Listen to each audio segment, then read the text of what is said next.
v Sloveniji okrog 45.000 kolonoskopij, približno 10-12.000 pa v programu SWIT. Neverjeten napredek, pri tem, kaj se tiče kakovosti, na vseh nivojih smo napravili v zadnjih 10 letih.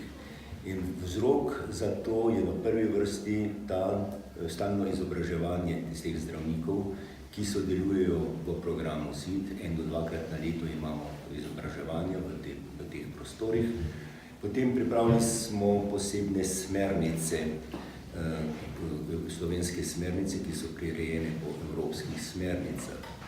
Ob tem pa so vsi zdravniki, vsi kolonoskopisti, ki delajo v programu SWIT, deležni enkrat na leto ali najmanj vsaki 2 leti stalnega nadzora, ki ga izvajamo 3 nadzorniki, kjer pregledamo okrog 100 kazalcev kakovosti pri teh bolnikih oziroma pri teh posegih.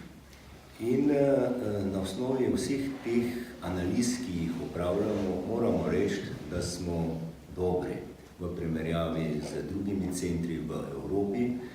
Kaj se tiče, zavedati se moramo, da približno 60% bolnikov, ki so popolnoma asimptomatični, ki pridejo na preventivno, ki so imeli pozitiven hemotest in pridejo na kolonoskopijo, ugotovimo neke spremembe, ugotovimo polipe oziroma prekanceroze. Pri 60% popolnoma ljudeh, ki si mislijo, da so popolnoma zdravi.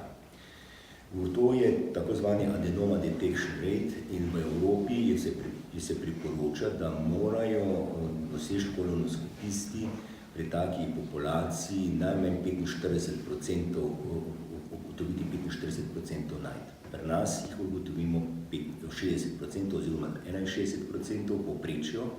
Nekateri endoskopisti imajo ta delež tudi do 70%. To pomeni, da smo za 15% boljši. Glede na to, da